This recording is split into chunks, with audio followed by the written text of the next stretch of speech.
Chapter 1. The Creature in the Shop. My name is Dr. Frederick Trevis. I am a doctor at the London hospital.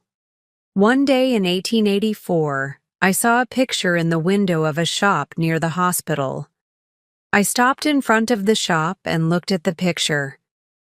At first, I felt interested. Then I felt angry, then afraid. It was a horrible, ugly picture.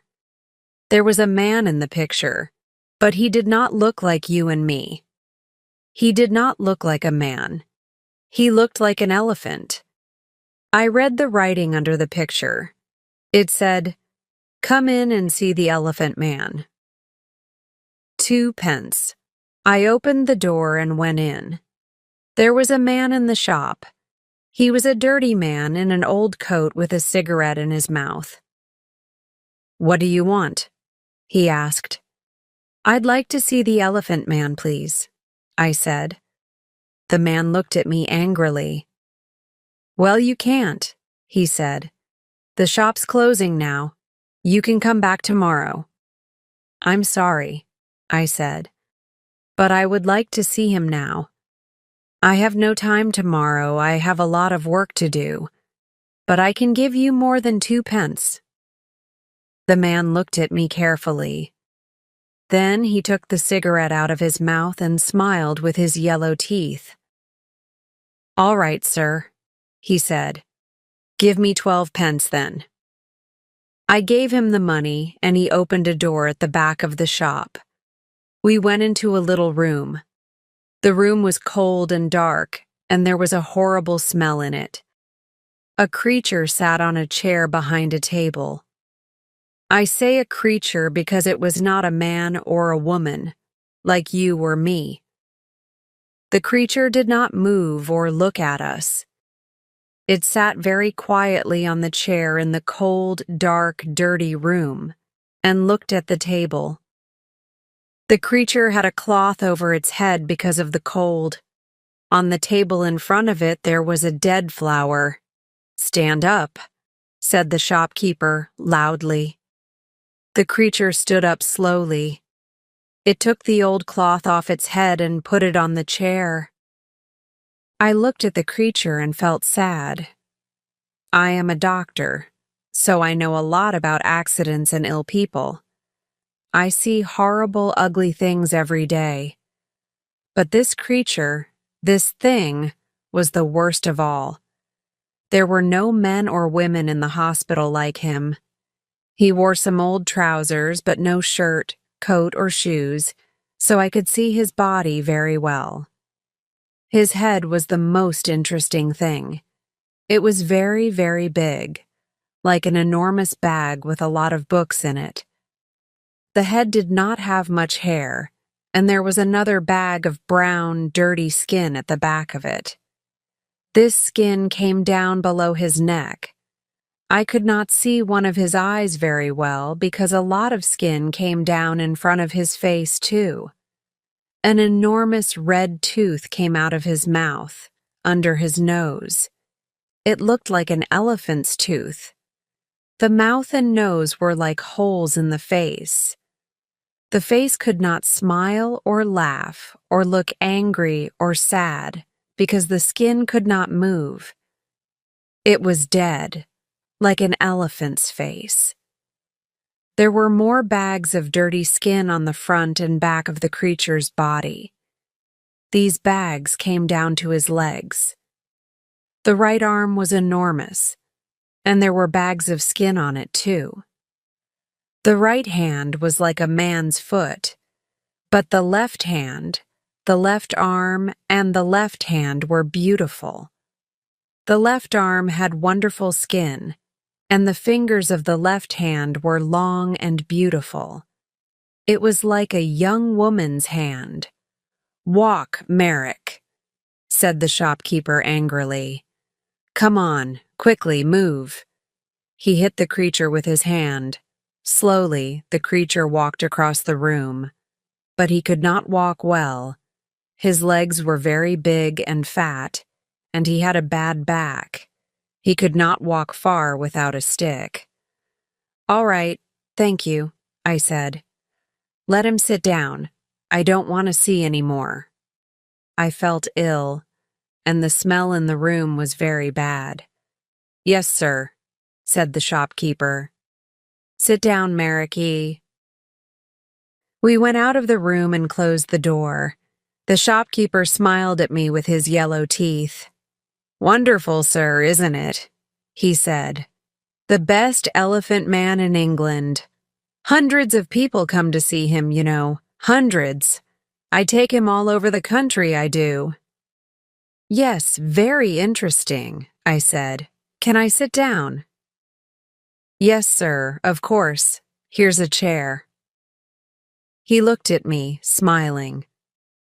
Would you like a glass of water, sir? Yes, please, I said. Then I looked at the things in the dirty shop. There were 2 or 3 bad apples and some old black bananas. That was all. No. No, thank you. I'm all right, I said. Did you call the creature Merrick? That's right, sir. Joseph Merrick. The best elephant man in England.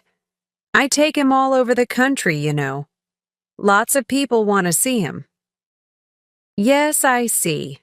Do you get a lot of money? Well, sometimes we do, sir, yes. But it's difficult, you see, sir, because of the police. The police don't like us, you see, sir. So we can't stay in a town very long. We usually move every week. Yes, I see. Well, anyway, Mr. Silcock, sir. Simon Silcock. Yes, well, Mr. Silcock, I'm a doctor at the London hospital. My name is Dr. Trevis. I think this man Joseph Merrick is very interesting, and I would like to see him at the hospital. I want to look at him more carefully, you see. Yes, sir, I see. But how can he get to the hospital? It's going to be difficult. Why, man? The hospital's not far from here. Well, yes, sir, I know. But you see, Merrick can't walk very well. He needs help. You can come with him. Do you want more money? Is that it? Well, yes, sir, I do. But you see, people are afraid of him, too. In the road, little boys always run after him and hit him.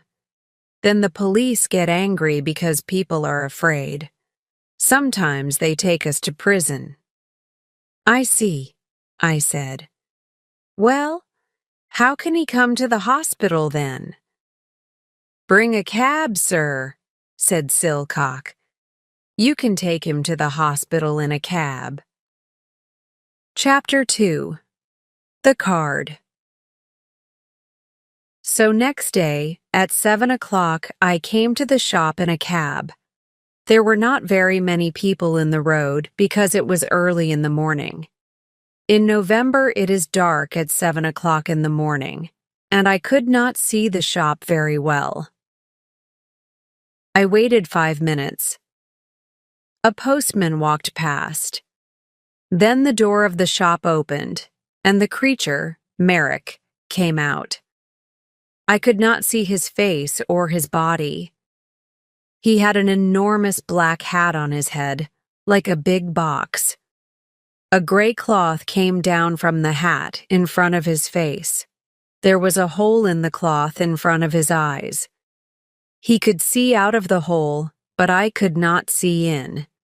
He wore a long black coat, too. The coat began at his neck and ended at his feet, so I could not see his arms, his body, or his legs. On his feet he wore big shoes, like old bags. He had a stick in his left hand, and he walked very slowly.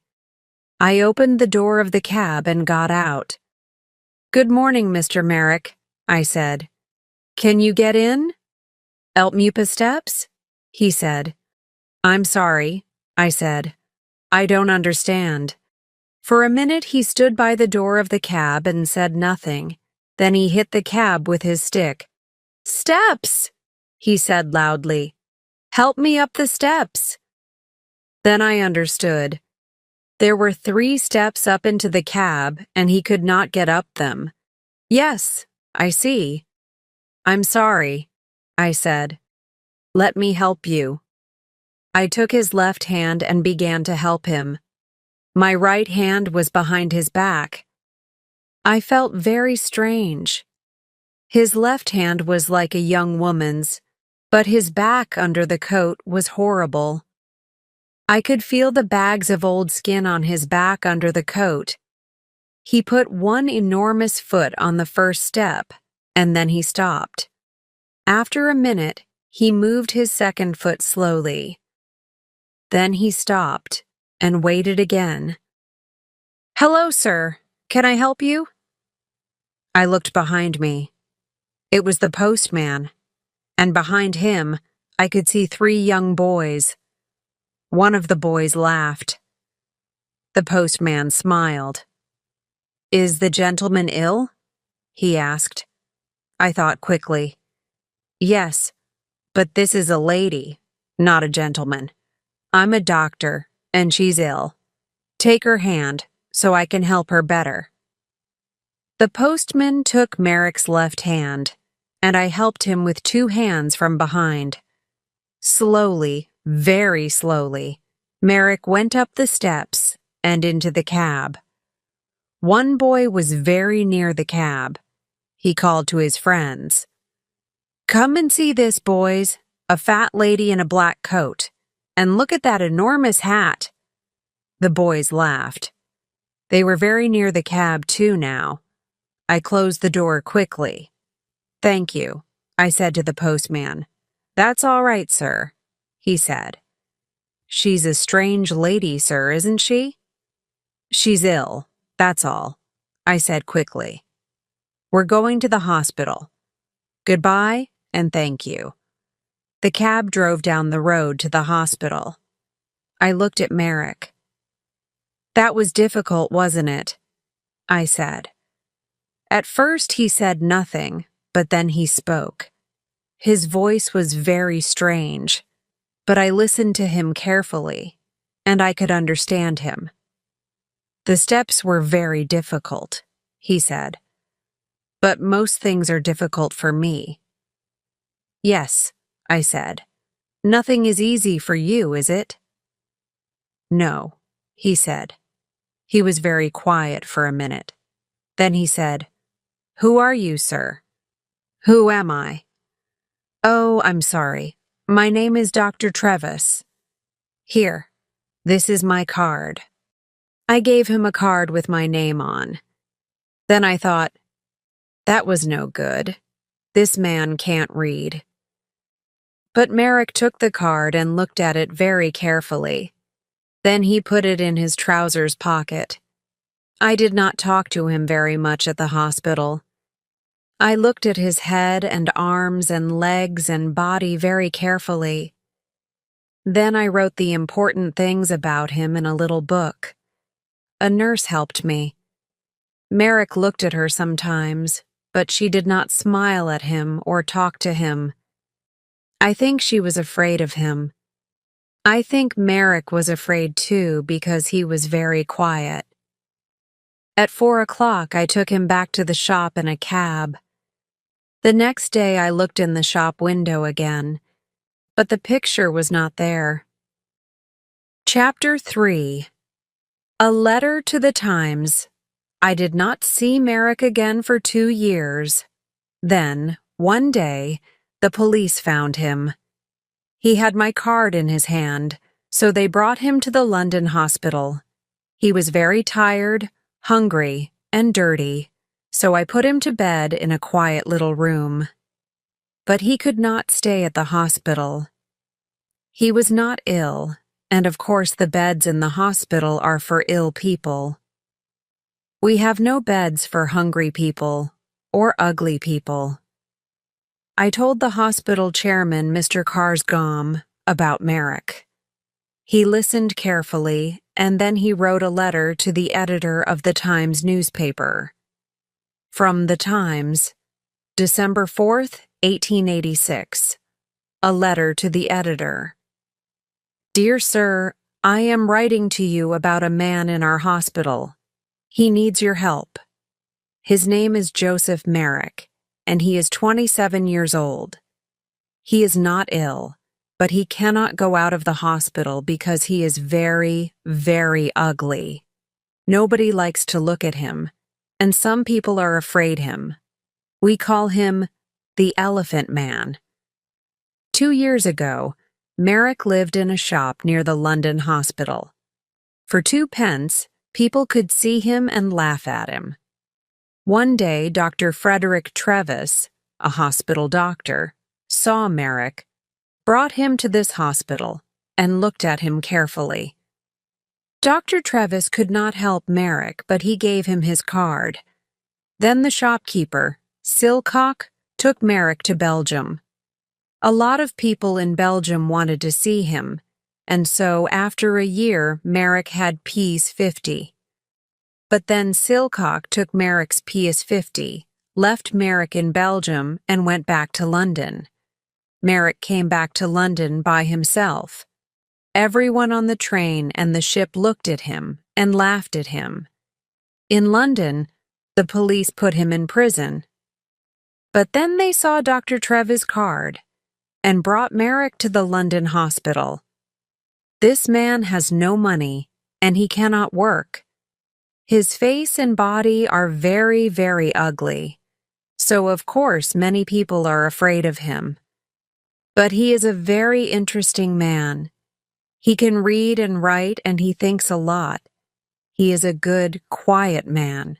Sometimes he makes things with his hands and gives them to the nurses because they are kind to him.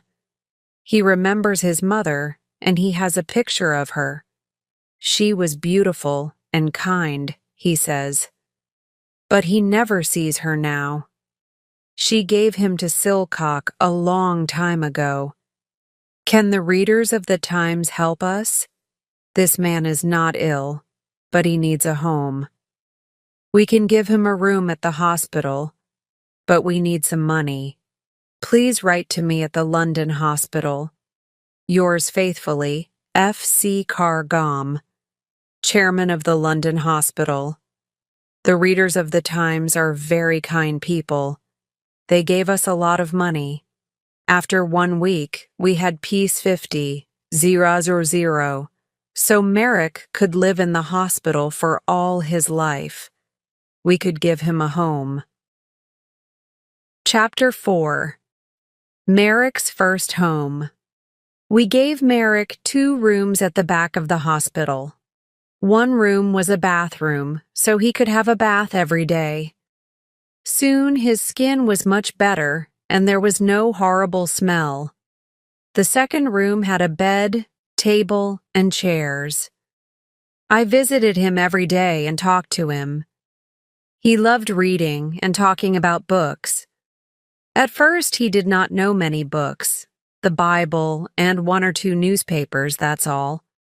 But I gave him some books of love stories, and he liked them very much. He read them again and again, and talked about them often. For him, the men and women in these books were alive, like you and me. He was very happy, but sometimes it was difficult for him. At first, 1 or 2 people in the hospital laughed at Merrick because he was ugly. Sometimes they brought their friends to look at him. One day, a new nurse came to the hospital, and nobody told her about Merrick. She took his food to his room and opened the door. Then she saw him. She screamed, dropped the food on the floor, and ran out of the room. I was very angry with the nurse and went to see Merrick. He was not happy about it, but he was not very angry. I think he felt sorry for the girl. People don't like looking at me. I know that, Dr. 26 Treves, he said. They usually laugh or scream. Well, I don't want nurses to laugh at you, Joseph, I said angrily. I want them to help you. Thank you, doctor, he said, in his strange, slow voice. But it's not important. Everyone laughs at me. I understand that. I looked at him sadly. In his one good hand, his left hand, he had the little picture of his mother. He looked at the picture for a minute, and then put it by a flower on the table. A tear ran out of his eye and down the skin of his enormous, ugly face. "Dr. Trevis," he said slowly, "you and the nurses are very kind, and I'm very happy here. Thank you very much. But I know I can't stay here long, and I would like to live in a lighthouse after the hospital, please. A lighthouse, or a home for blind people. I think those are the best places for me." "What do you mean?" I asked. "Why?" He did not look at me. He put the flower on the picture and looked at it carefully. "Lighthouses have sea all round them, don't they?" he said. "Nobody could look at me in a lighthouse, so I would be happy there. And blind people can see nothing, so they couldn't see me, could they?" "But Joseph," I said, "this is your home. You live here now. You aren't going to leave the hospital." 28. "Not today, perhaps," he said, "but soon. You are a kind man, Dr. Trevis, but I can't stay here very long. I have no money." I smiled. "Joseph," I said, "this is your home now. Don't you understand? You can stay here all your life." Very carefully, I told him about the letter to the Times and the money. I don't think he understood at first, so I told him again. He was very quiet for a minute. Then he stood up and walked up and down the room very quickly. A strange sound came from him, like laughing. Chapter 5. An Important Visitor. I did not want Merrick to live by himself, like a man in a lighthouse. He read his books and talked to me, but I wanted him to talk to more people, and I wanted him to talk to women. Merrick read about women in his books, but he did not often talk to women. He met the nurses every day, but they did not talk to him very much. For them, he was always a creature, not a man.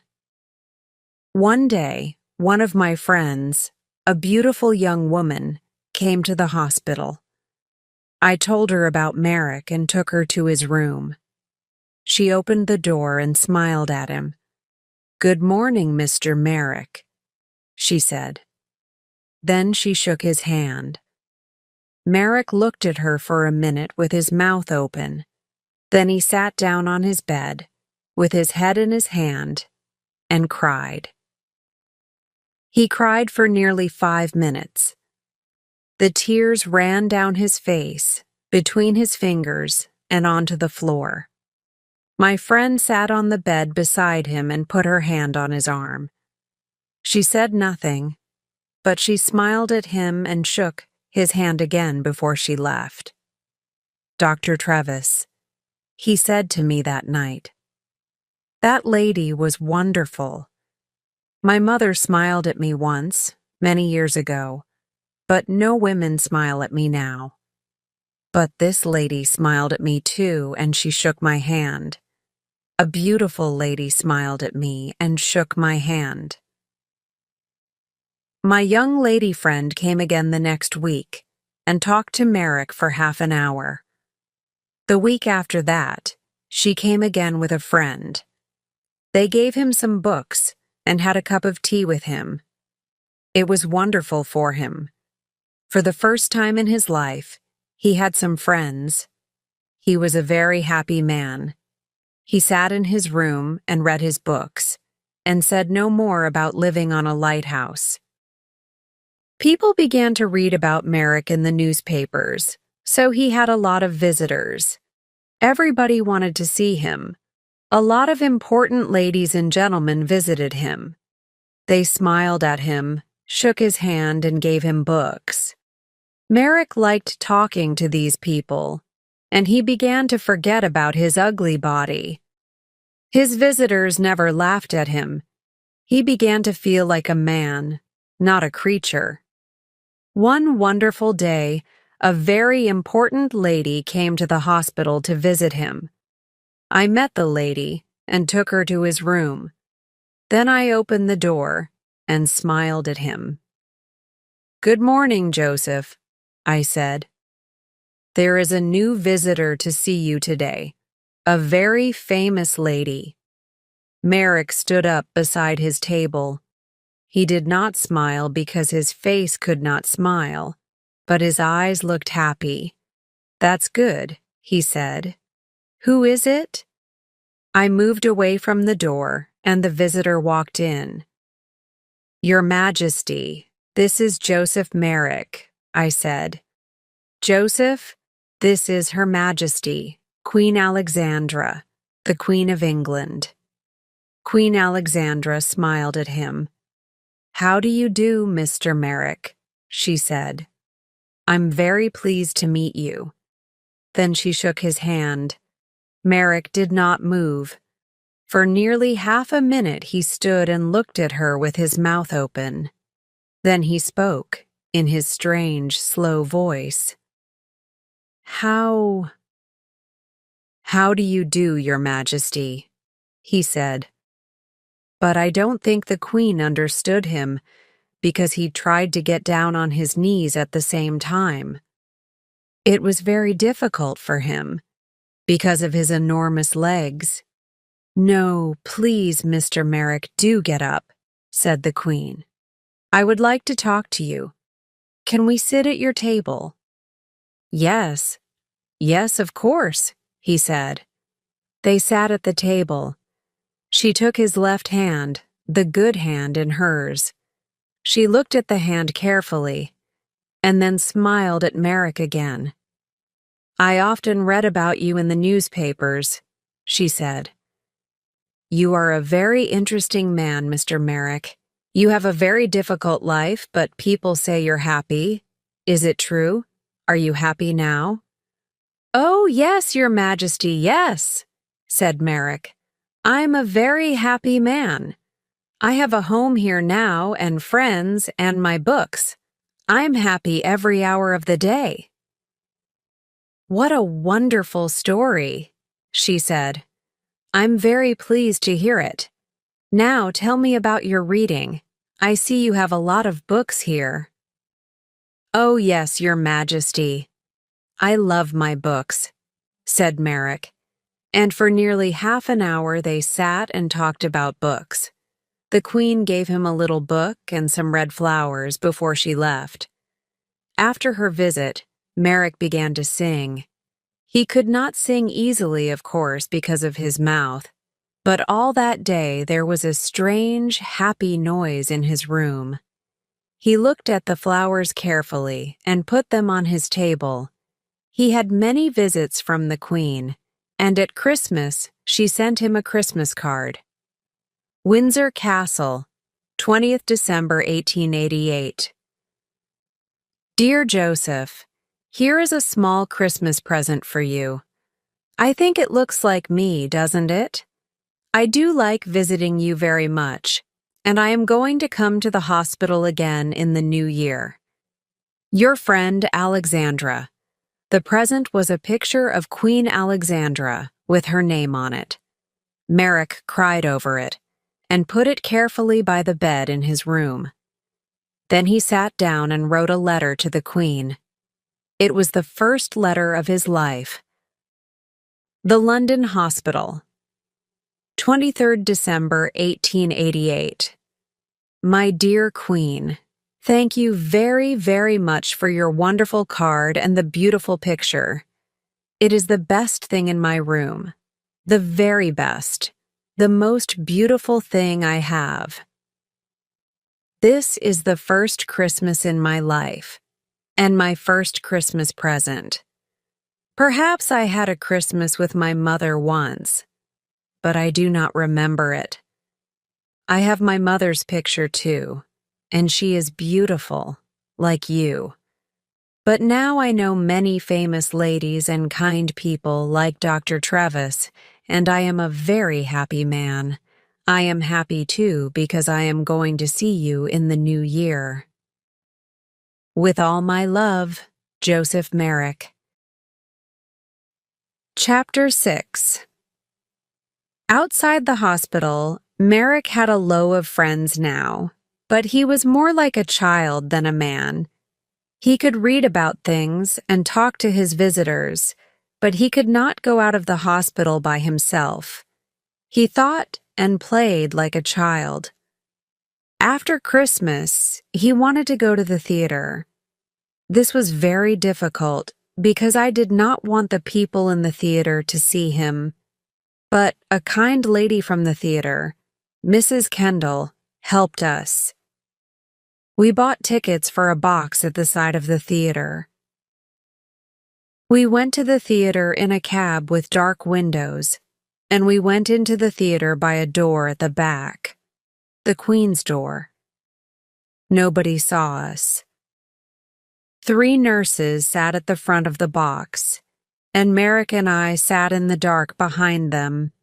Nobody in the theater could see us, but we could see the play. It was a children's Christmas play. Merrick loved it. It was a most wonderful, exciting story. Often he laughed, and sometimes he tried to sing like the children in the theater. He was like a child. For him, everything in the story was true. Once he was very afraid, because the bad man in the play was angry and had a knife. At first, Merrick wanted to leave the theater, but I stopped him. Then he was very angry with this bad man in the play. He hit his hand on his chair and stood up and talked to the man. But nobody heard him. When 42, the bad man went to prison, Merrick laughed. Merrick thought the beautiful young lady in the play was wonderful. He wanted to talk to her too. At the end of the play, he was very happy because she married a good young man. He remembered this play for a long time, and he talked a lot about the people in it. "What do you think they did after we left?" he asked me. "Where do the young lady and the young man live? What are they doing now?" "I don't know," I said. "Perhaps they live in the country." Merrick thought about this for a long time. Then he said, "Dr. Travis, can I go to the country, please? I saw the country once from a train, but I never went there. I often read about it in books. It's very beautiful, isn't it? I would like to see it." The visit to the theater was difficult, but a visit to the country was more difficult. But again, one of his new friends helped us. She had a small house in the country, and Merrick could stay in it for the summer, she said. I took Merrick to the country in a train with dark windows so nobody could see him. Then we went in a cab to the country house.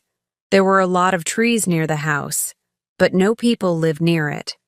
A countryman brought food to the house every day, but no people came near it. I stayed with him that night. At night, it was very dark, 44 and quiet. In the morning, hundreds of birds sang in the trees, and everything outside the house was green.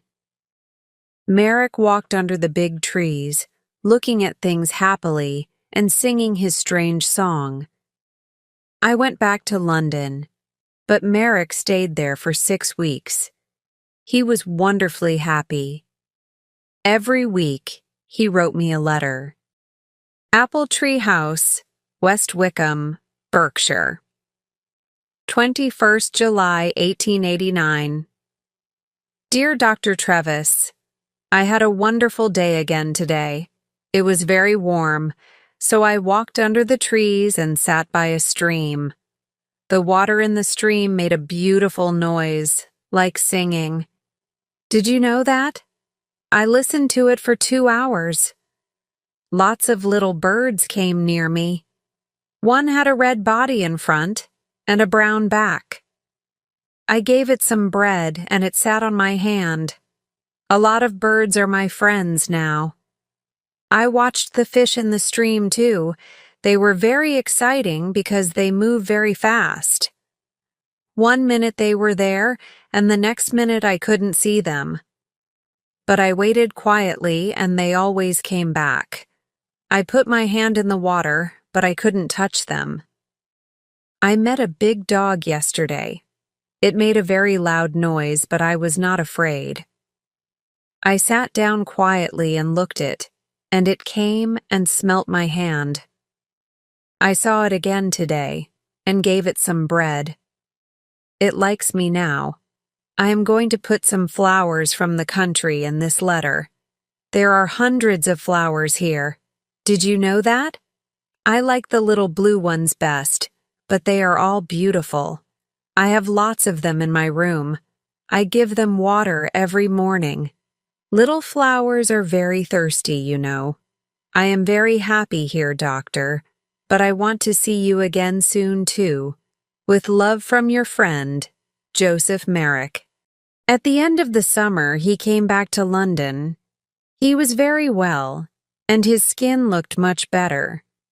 He talked about the country a lot, but he was happy to see his friends and his books again, too. Chapter 7. The Last Letter.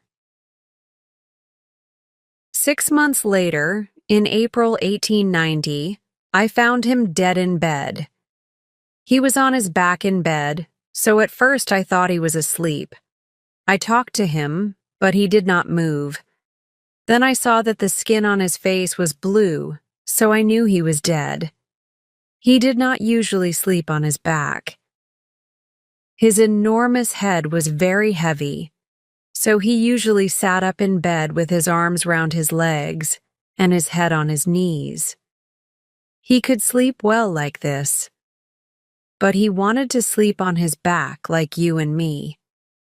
Het tried to sleep on his back that night, but his heavy head came off the bed, and he broke his neck. He died very quickly. Next day, the chairman of the London hospital, Mr. Carr Gom, wrote to the editor of the Times again. The Times, April 16, 1890. Dear Sir, 3.5 years ago I wrote to you about a man called Joseph Merrick. This man was called the Elephant Man because he was born with a very ugly body. Merrick was not ill, but he could not work, and he had no money. The readers of the Times felt sorry for him, and they gave me a lot of money for Merrick. Because of this money, we could give Merrick a home in the London hospital. It was his first good home, and for 3.5 years he lived here happily. The doctors and nurses of the hospital helped him, and many important people visited him. He read many books, he went to the theatre, and in the summer he stayed in the country for 6 weeks. Because of your readers' money, we could give him a happy life. Last night, Joseph Merrick died quietly in his bed. He was a man with a very ugly body, but he was a good, kind man, and he had a lot of friends. We like to talk to him, and we are all very sorry because he is dead. A lot of people are going to remember him for a long time. There is some money left, so I am going to give it to the hospital. Thank you, sir, for your help. Yours faithfully, F.C. Carr Gom, Chairman of the London Hospital.